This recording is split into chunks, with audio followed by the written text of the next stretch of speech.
प्रदेश Congress committee सदस्य मनोज पालीवाल के नेतृत्व में दुकानदारों ने अजमेर चौराहे पर यूआईटी द्वारा तोड़ी गई दुकानों के संबंध में जिला कलेक्टर को ज्ञापन दिया।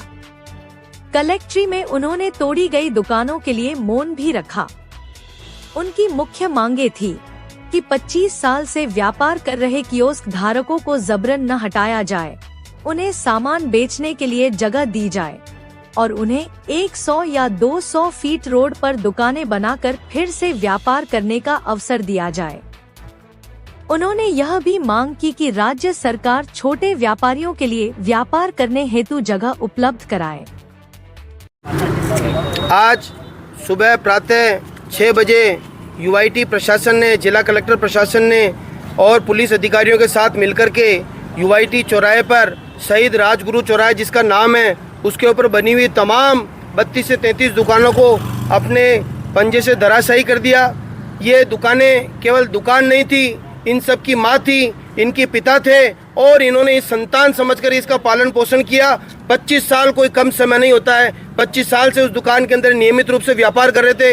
एक नहीं, दो नहीं, तीसरी पीढ़ी भी उस दुकान के अंदर व्यापार करते हुए गुजर गई। उन दुकानों को एकदम धराशायी कर दिया गया। उसके परिणाम स्वरूप आज मौन जुलूस लेकर के अजमेर चौराहे से हम जिला कलेक्टर परिसर में पहुंचे और जिला कलेक्टर महोदय के परिसर में जाकर के हमने मौन रख करके उन दुकानों को श्रद्धांजलि दी। हमारा यूआईटी प्रशासन से कहना है, ये दुकानें उन तमाम 25 साल से संभाल रहे उन दुकानदारों की माँ है जो उनका परिवारों को भरण पोषण करनी थी। किसी भी छोटे व्यापारी को भी बराबर जीने का अधिकार है। राजस्थान सरकार हो चाहे केंद्र सरकार हो, यूआईटी प्रशासन हो, किसी भी आदमी को बेरोजगार करना उसका कार्य कतई नहीं हो सकता है। हम ये बार बार कह रहे हैं, हमारा एक करबद्ध निवेदन है। आपकी हठ धर्मिता थी राज की, वो पूरी हो चुकी है, लेकिन राज का ही काम है कि जो बच्चे अगर उनका भरण पोषण करने की जिम्मेदारी भी सरकार की है। हमारा उनसे कहना, प्रत्येक दुकान के अंदर कम से कम 5 से 10 लाख रुपए का सामान पड़ा था। उस सामान को बेचने के लिए कम में पर्याप्त समय दिया जाए ताकि अजमेर चौराहे पे खड़े होकर के उनको सामान को बेच सकें। दूसरी हमारी मांग, भीलवाड़ा के अंदर ऐसी कार्रवाई पहले भी हुई, इंदिरा मार्केट हो चाहे यूआईटी मार्केट हो, उनको दुकानें बना करके दी। इन दुकानदारों को भी वापस पुनः दुकानें बना करके दी जाए। बाजार में देना संभव, बाजार में दे। 100 feet road, 200 feet road, 60 feet road, जहाँ पर भी यूआईटी उचित समझे, इनका उचित पैसा लेकर के इनको यूआईटी बना करके दे। इस बात की मांग करके लेकर के हम यहाँ उपस्थित हो। हमारा सबसे बड़ा विषय ये है कि आगे जो कियोस्क बने हुए हैं उनको नहीं तोड़ा जाए। ये तमाम कियोस्क धारक यहाँ उपस्थित हुए हैं। प्रशासन से मांग है उनकी, हमारी सबकी, कांग्रेस उनके साथ खड़ी है और सब कंधे से कंधा मिला करके खड़ी है। हमारे बड़े नेताजी से बात हुई थी, उन्होंने कहा था सरकार अपनी नहीं है, लेकिन अपनी सरकार आती इनकी समुचित व्यवस्था करेंगे। लेकिन वर्तमान प्रशासन से मांग रखना हमारा कर्तव्य है, इसलिए हम प्रशासन के सामने उपस्थित हुए और दुकानों की हमने मांग रखी है। सुबह जो इनके कियोस्क तोड़े गए थे, क्या उससे पहले कोई इनको नोटिस नहीं दी गई?